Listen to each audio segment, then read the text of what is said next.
Welcome to Daily Armor. Today we're going to be in Psalms 25 looking at verse number 9. In verse number 9, and it says, "The meek will he guide in judgment, and the meek will he teach his way.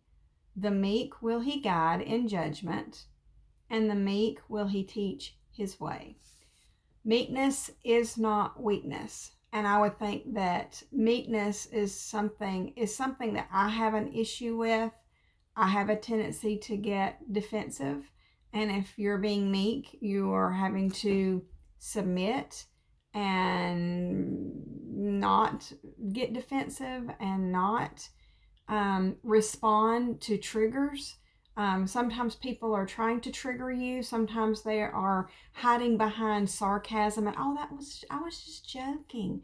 And you are having to hold it in. You're not responding to that. Maybe you're put in a predicament and you're trying to figure it out. You're trying to do it. I have a tendency to get caught up in that.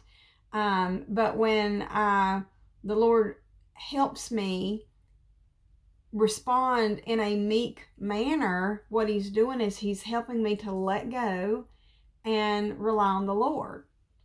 It's about an attitude.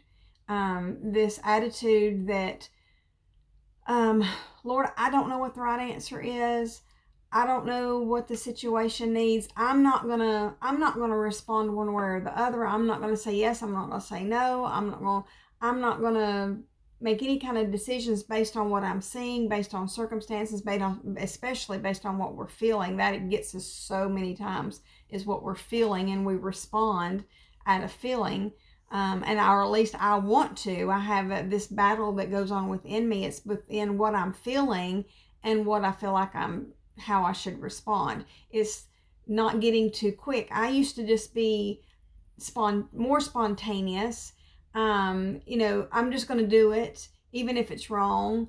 Something that Todd used to say, I'll ask for forgiveness later. He doesn't say that anymore, but, early in our marriage, that was something he would make a joke about. But whenever we are being meek, when we are responding with the correct attitude, God's saying, "I can use you when you're like that. I can't do nothing with you when you've got a bad attitude." I've shared this before, but I keep my granddaughter Avery, and she's 3, and she's very headstrong, very determined, and sometimes you just can't do nothing with her. You have to, she's got to go sit in timeout. She's gonna have to get a spanking. You can't do nothing with her. You want to do something with her. You even want to do something for her. And you even want to, sometimes I want to, do something I know she'll enjoy and have fun, but she gets defensive sometimes, and she's like, "What are you up to?"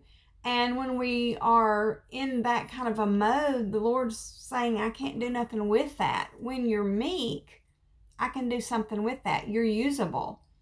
He's saying, "I can guide you." He can lead us. He can direct us. He can use us. One of the definitions that I run across in the guide, it was saying it was like an archer's bow, and being bent and used like an archer's bow. And I thought, what a strange definition, what a strange way of describing it. But it just is meaning that we're usable. And we have to be bent sometimes. He's got to bend us back sometimes. He's saying we're usable. And the only way that I'm usable is if I'm not acting like my 3-year-old when she's, getting defensive, and when she's thinking I'm up to something no good, or something she's not going to like. And I get defensive. I'm like, "No, you're not going to get me to move. No, you're not going to get me to go there. No, you're not going to get, And I have a tendency, I see myself a lot in my 3-year-old. So many lessons that the Lord is teaching me through keeping my granddaughter. And it's really, really helping me because, so many times, I'm sure you're like I am. You can notice something in somebody else that you don't notice in yourself. And I want to. I desire to. I try to get Todd, to like, "What do you see?" And he's like most husbands are like, "If I told you, you would be mad at me forever. And I'm like, "No, be honest. What are some things that I need help? What are some things I can improve on? what is something that you notice that maybe I'm missing? Maybe I can't see it because it's so hard to see it in ourselves when it's easier to see it in others. And we don't want to be a judgy against others because we know that we have, problems and faults and failures. And when we know that, it's not a weak thing to know that, it's liberating. It means that we need help and we need guidance and we need direction and we want it. Whenever she comes back later, Avery, and she'll come back later and she's like, TT, I'm sorry. I apologize, and she's calm, she's soft, and then she's ready to do whatever it was that I wanted us to do or do something for her or whatever it was. She's ready. And that's that attitude, being, getting ourselves ready to be used of the Lord. He wants to use us. He wants to lead us and wants to direct us. And we can come to Him meek and ready and submissive. And when we're put in those situations that, I'm thinking of a situation that a while back, and I've shared this several times, when I wanted to respond one way and the Lord's like, no, I want you to be nice. I want you to ask them about their, about their loved one that's been in that accident. And I did it. I didn't want to. I did not want to, but I did it. And it was amazing how the Lord changed me. Because I responded to His guidance, to His direction, I was obedient. I didn't respond the way I wanted to respond, but I responded the way He wanted me to respond. He changed me. And He let me know, you let me handle that part of the situation.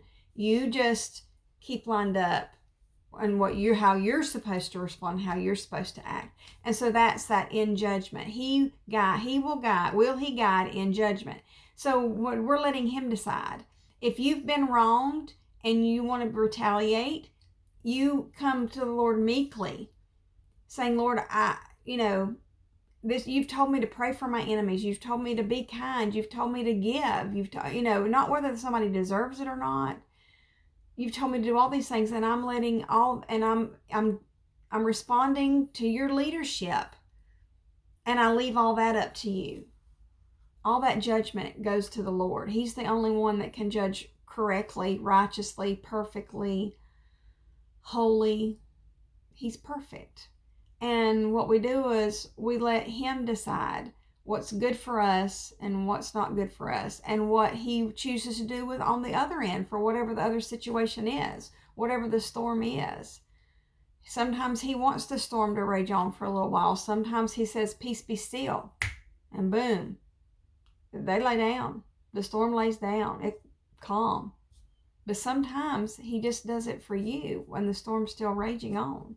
And we have to let Him decide, because He's got the master plan. He knows what He's got a purpose for everything. Everything has to do with everything. He's got all the pieces to the puzzle. And the meek, will He teach His way? In other words, you're going to learn so much by His guidance, by His direction, by being submissive and responding the way that He wants us to respond, by doing those things He wants us to do. You're gonna find out through experience. He's teaching, and He'll put us in some situations. Like when He's guiding, sometimes He's bending us back. Sometimes He's putting some restrictions on. But then when we're letting ourselves submit, when we are responding in a submissive manner and humbly and wanting direction and needing direction, then we experience Him in a greater capacity, and it's amazing. And you're going to find out that He is simply awesome, amazing, faithful. Just all these things, because He don't just do some stuff out here in the storm, but He does so much in here, within us. We have the Holy Spirit living within us, and it just amazes me that when I can submit to God and stop serving self, or worrying about serving others, or feeling that backed up in a corner that I have to do something. I don't have to. I can just not, and let the Lord, and watch for the Lord and see what he does. And it's really quite liberating, and takes the pressure off of off of me, and puts it where on the one who can handle it, and that's him. I was thinking Todd was he's experiencing, he's learning some new skills this past week, and he was on a job site yesterday and saw some old acquaintances, some old friends, some people that he'd worked around, over the past several years. And when they saw him on the job site, they were like, "Oh, preacher, we don't have to worry about it now. You're here." And he's like, "What are you talking about?" And he's like, "Well, and though they were excited to see him there on this particular situation, job site, and they were bragging on him. Oh, we don't have to worry." And he's thinking, this is new. This is something. This is new skills. These are some. I'm needing training. He said that it was nice to see him, and it was nice that they had good things to say about him. He was there with his new boss, and he was glad that, that they were being so nice, but he said it made me very uncomfortable. He said, because I didn't know this was new. I had never done this before. I was needing training. I was needing somebody to guide me. I was needing somebody to show me, somebody to lead me, somebody to direct me. See what I mean? That was, when you're meek about it, then you're wanting leadership, and you're wanting direction, and you're wanting somebody to show you, how do I do this? What does my body need? What does my attitude need? What skills do I not have that I need training and teaching and things I want to learn, and that it's good for us. The Lord, when he's using us, a lot of times he's putting me outside my box. He's teaching me new skills. I can't get really good at really much of anything, it feels like, because God's constantly putting new things in my path. There's constantly stuff out there that I just don't know how to do, and the Lord's saying, but I want you to do it, and I'm gonna guide you, I'm gonna lead you, I'm gonna direct you, you're following me, and then I'm gonna teach you. So he's teaching us new skills all the time, but we have to have that correct attitude, because if you go in, if Todd would have listened to those compliments, then he would be like, "Oh, I got this. I'll figure this out. I'll figure it out on my own. I can do this." No, that's not what he was doing. He was saying, don't say too much, because this is a new skill I don't have. And he's like, I have to learn it, and I need some training. I need some help. And then, they get back to, actually, all the, everything gets into work. And he's like, he looks to his boss, and he's like, "I need you. I need your leadership. I need you to teach me. I don't, this is a new skill for me, and I don't know, haven't never done anything in this area, and I need you to teach me." And he's trainable that way. We're trainable, and we're usable when we're coming to the Lord and responding to the Lord in a meek manner and submitting to him. Thank you for joining me. I look forward to seeing you again soon.